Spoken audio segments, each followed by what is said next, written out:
ఒకసారి ఈ ఫోటో చూడండి. ఇది కొన్ని సంవత్సరాల క్రితం చైనాలో తీసిన ఫోటో.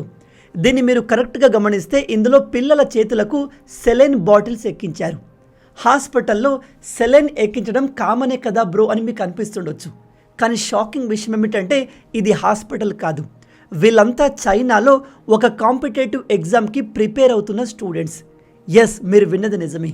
ఎక్కువసేపు నిద్ర రాకుండా చదవడానికి ఒక్క మార్క్ కూడా మిస్ కాకూడదనే ప్రెజర్తో కొంతమంది స్టూడెంట్స్ ఇలా చేతులకు సెలైన్లు ఎక్కించుకొని చదివేవారు. అప్పట్లో చైనాలో కాంపిటీషన్ ఏ రేంజ్లో ఉండేదంటే ఆ ఒత్తిడిని తట్టుకోలేక చాలామంది స్టూడెంట్స్ ఇలాంటి పనులు చేసేవారు. కానీ ఇదంతా కూడా గతం. నేడు అదే చైనా వాళ్ళ ఎడ్యుకేషన్ సిస్టమ్ని పూర్తిగా మార్చేసింది.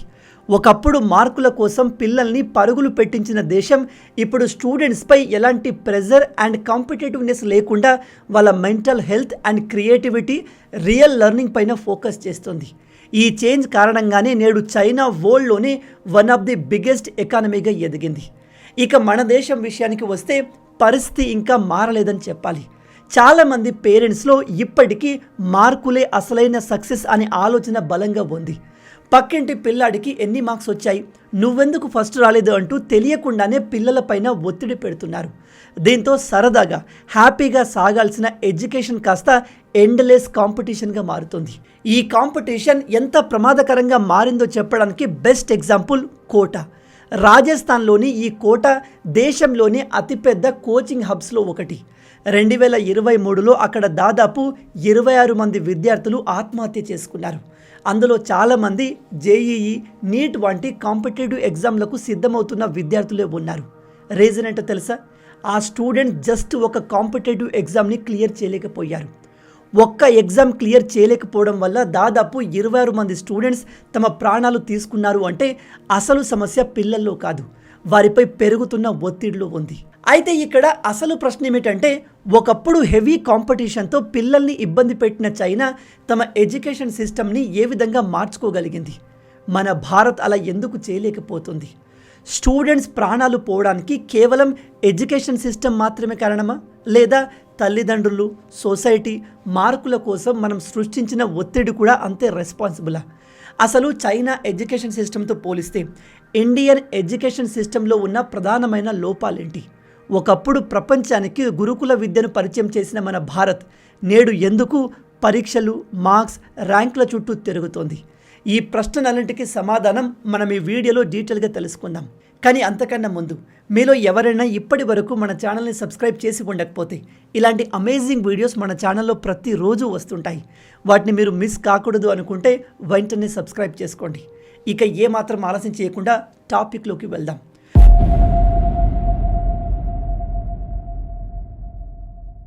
(1980లో చైనా జీడిపి పర్ క్యాపిటా మన భారత్ కంటే చాలా తక్కువగా ఉండేది.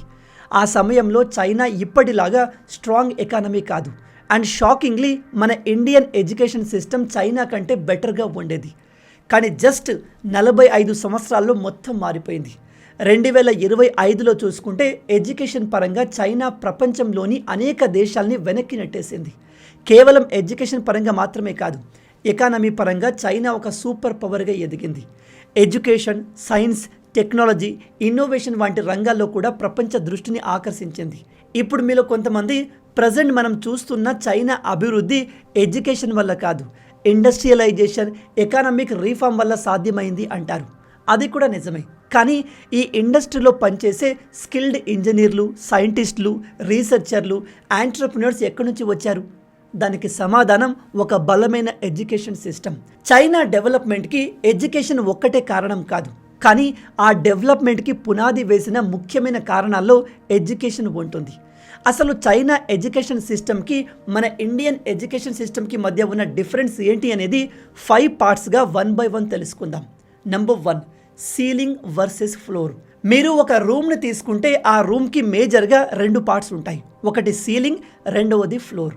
ముందుగా నాకు విషయం చెప్పండి, ఒక రూమ్ని బిల్డ్ చేసేటప్పుడు ముందు సీలింగ్ వేస్తారా లేదా ఫ్లోర్ని వేస్తారా? ఫస్ట్ ఫ్లోరే వేస్తారు కదా, ఆ తర్వాతే సీలింగ్ వేస్తారు. ఇక్కడే మన ఇండియన్ ఎడ్యుకేషన్లో ఉన్న అతిపెద్ద లోపం కనిపిస్తుంది. దీని వెనుక ఉన్న కారణం ఏంటో మీకు చాలా సింపుల్గా చెప్తాను. ముందుగా ఎడ్యుకేషన్ సిస్టమ్ని 3 భాగాలుగా విభజిస్తారు. మొదటిది ప్రైమరీ ఎడ్యుకేషన్, రెండవది సెకండరీ ఎడ్యుకేషన్, ఇక చివరిది మూడవది టెరిషరీ ఎడ్యుకేషన్. ప్రైమరీ అంటే చిన్న పిల్లలు నర్సరీ నుంచి 5వ తరగతి వరకు చదివేది. సెకండరీ అంటే 6వ తరగతి నుంచి 12వ తరగతి వరకు. టెరిషరీ అంటే 12 తర్వాత చదివేది. హయ్యర్ ఎడ్యుకేషన్ అంటే డిగ్రీలు, యూనివర్సిటీలు, ఐఐటీలు, ఐఐఎంలు, మెడికల్ కాలేజీలు, ఇతర ప్రొఫెషనల్ కోర్సులు. విషయం ఏమిటంటే భారత్ చాలా కాలంగా హయ్యర్ ఎడ్యుకేషన్ మీద ఎక్కువగా దృష్టి పెట్టింది. అందుకే మన దేశంలో ఐఐటీలు, ఐఐఎంలు, ఎయిమ్స్ లాంటి ప్రపంచ స్థాయి ఇన్స్టిట్యూట్లు ఉన్నాయి. కానీ అదే స్థాయిలో దృష్టి ప్రైమరీ, సెకండరీ ఎడ్యుకేషన్ని స్ట్రెంథన్ చేయడం పైన భారత్ పెట్టలేదనేది చాలామంది ఎడ్యుకేషనల్ ఎక్స్పర్ట్లు చెప్తున్నారు. ఒక ఇంటిని తీసుకుంటే దానికి ఎంత ఖరీదైన రూఫ్ వేసినా, ఎంత అందమైన గోడలు కట్టినా ఫౌండేషన్ బలంగా లేకపోతే ఆ ఇల్లు ఎక్కువ కాలం నిలబడదు. ఎడ్యుకేషన్ కూడా అంతే. పిల్లల బేసిక్స్ బలంగా లేకపోతే పై స్థాయిలో ఎంత మంచి కాలేజీలో చదివినా ఎటువంటి యూజ్ ఉండదు. చైనా ఈ విషయాన్ని ముందే గుర్తించింది. అందుకే వాళ్ళు మొదటగా సీలింగ్ కట్టలేదు, ఫౌండేషన్ని బలంగా నిర్మించారు. అంటే ప్రైమరీ, సెకండరీ ఎడ్యుకేషన్ని స్ట్రాంగ్ చేశారు. ఆ తర్వాత యూనివర్సిటీస్, రీసెర్చ్, ఇన్నోవేషన్ మీద భారీగా పెట్టుబడులు పెట్టారు. ఇది సింపుల్గా అర్థమవడానికి ఒక చిన్న స్టోరీ చెప్తాను. ఒక ఊర్లో 2 ఫ్రెండ్స్ ఉండేవారు. ఒకరి పేరు విజయ్, ఇంకొకరి పేరు కళ్యాణ్. విజయ్ ఒక పేద కుటుంబం నుంచి వచ్చాడు. తల్లిదండ్రులు ఇద్దరు కూలి పనులు చేసుకునేవారు. దాంతో డబ్బులు లేక విజయ్ని ఒక గవర్నమెంట్ స్కూల్లో చేర్పించారు. అతని స్కూలింగ్ అంతా కూడా గవర్నమెంట్లోనే జరిగింది.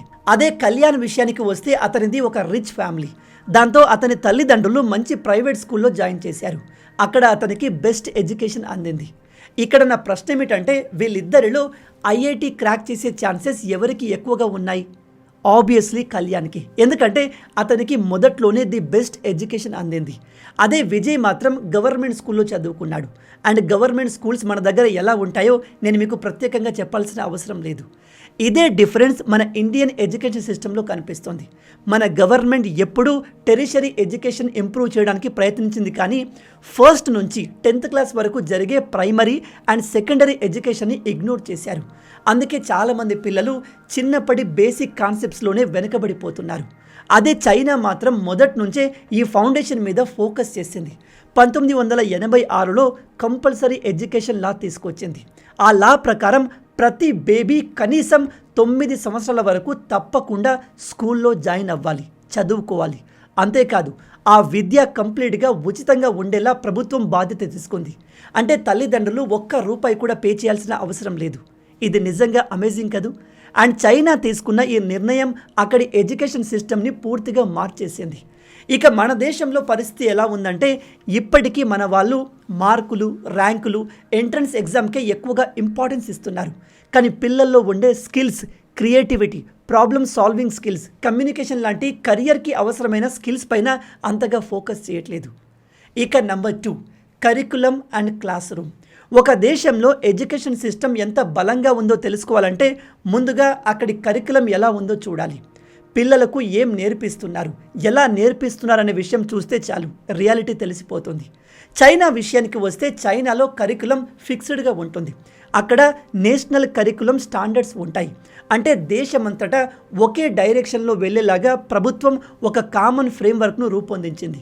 దాంతో ఎక్కువ మంది స్టూడెంట్స్ దాదాపు ఒకే లెవెల్లో కాన్సెప్ట్స్ని నేర్చుకుంటారు. అదే మన దేశంలో టోటల్ ఆపోజిట్గా ఉంటుంది. మన దగ్గర సిబిఎస్ఈ, ఐసిఎస్ఈ అండ్ వివిధ స్టేట్ బోర్డ్స్ ఉన్నాయి.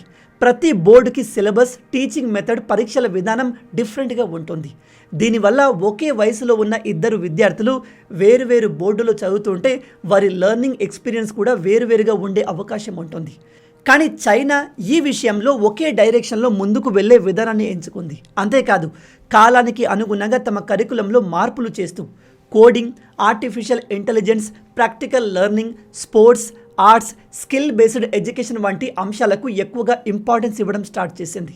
మన దేశంలో కూడా నేషనల్ ఎడ్యుకేషన్ పాలసీ 2020 ద్వారా ఇలాంటి మార్పులు తేయడానికి ప్రయత్నాలు జరుగుతున్నాయి. కానీ దేశమంతటా అవి ఒకే స్థాయిలో అమలు కావడానికి ఇంకా సమయం పడుతుంది. అందుకే ఇప్పటికీ చాలామంది విద్యార్థుల చదువు, మార్కులు, పరీక్షలు, ర్యాంకుల చుట్టూనే ఎక్కువగా తిరుగుతుంది. ఇక రెండవది క్లాస్ రూమ్. ఏ క్లాస్ రూమ్లో అయినా 2 ఇంపార్టెంట్ హీరోలు ఉంటారు. మొదటిది టీచర్, రెండవది టెక్నాలజీ. టీచర్స్ విషయానికి వస్తే నేను దీని గురించి ప్రత్యేకంగా చెప్పనక్కర్లేదు, ఎందుకంటే దీనికి సంబంధించిన అనేక రిపోర్ట్స్ పబ్లిష్ అయ్యాయి. మన దేశంలోని గవర్నమెంట్ స్కూల్స్లో టీచర్ల కొరత భారీ లెవెల్లో ఉంది. అండ్ అందుబాటులో ఉన్న కొందరు స్టూడెంట్స్కి టీచ్ చేసే లెవెల్లో కూడా లేరంటే మీరు నమ్ముతారా? కానీ ఇది నిజం. ఒకసారి ఈ వీడియో చూడండి. ఈ టీచర్ గవర్నమెంట్ స్కూల్లో ఇంగ్లీష్ టీచ్ చేస్తాడు.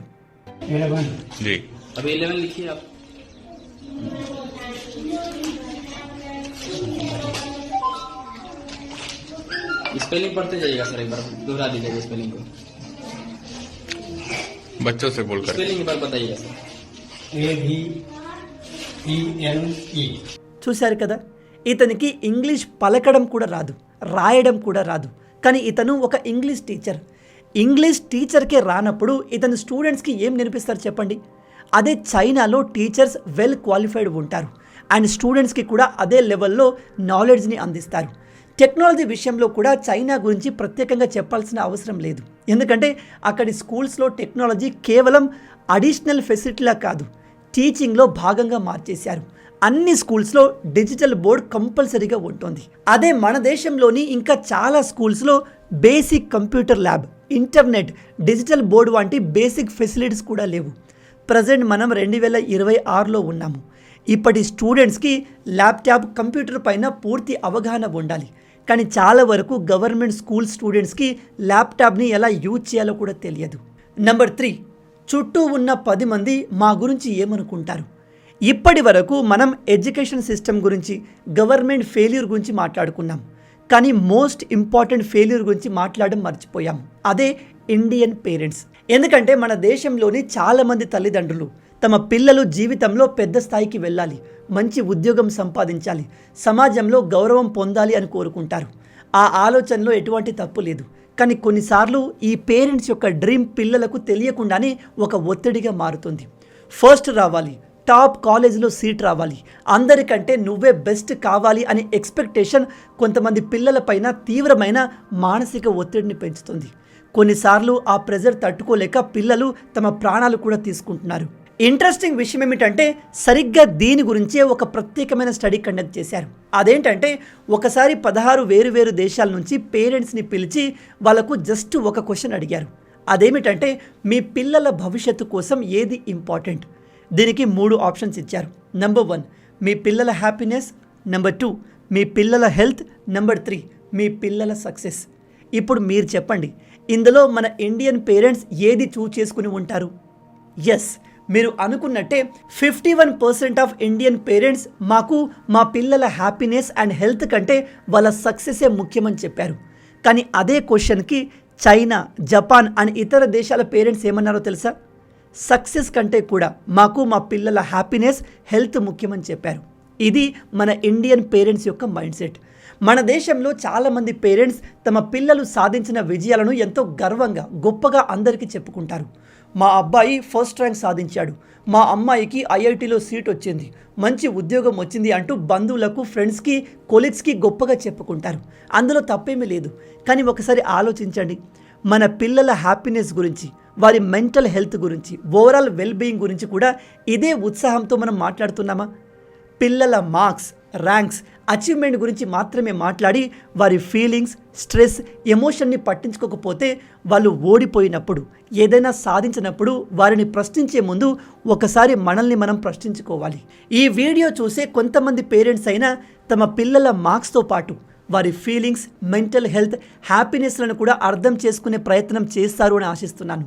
ఎందుకంటే పిల్లలకు జీవితంలో నిజంగా అవసరమైనది కేవలం ర్యాంక్స్ అండ్ మార్క్స్ మాత్రమే కాదు, వాళ్ళను అర్థం చేసుకునే పేరెంట్స్ కూడా. Number 4 skills based education.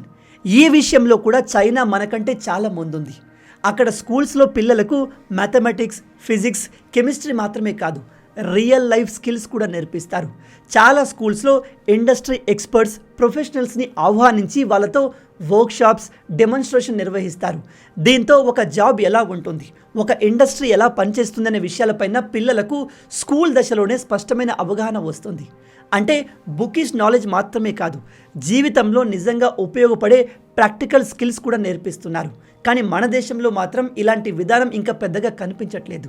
దీని ఫలితంగా ప్రతి సంవత్సరం లక్షల మంది మన ఇంజనీరింగ్ గ్రాడ్యుయేట్ స్టూడెంట్స్ నిరుద్యోగులుగా మారుతున్నారు. ప్రజెంట్ చాలామంది మా దగ్గర మంచి డిగ్రీ ఉంది కానీ జాబ్ రావట్లేదు అని బాధపడుతున్నారు.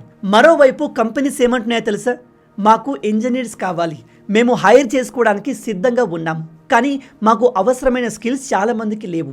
వాళ్ళకు బుకిష్ నాలెడ్జ్ బాగానే ఉంది కానీ ఇండస్ట్రీకి అవసరమైన ప్రాక్టికల్ స్కిల్స్ లేవు అని చెప్తున్నాయి. అందుకే ఇక్కడ అసలు సమస్య స్కిల్ బేస్డ్ ఎడ్యుకేషన్ మన దగ్గర లేకపోవడం. మన ఎడ్యుకేషన్ సిస్టంలో ఇప్పటికీ బుక్ నాలెడ్జ్కి ఎక్కువగా ప్రాధాన్యత ఉంది కానీ ఆ నాలెడ్జ్ని నిజ జీవితంలో ఎలా ఉపయోగించాలో నేర్పించే విధానం ఇంకా అన్ని చోట్ల లేదు.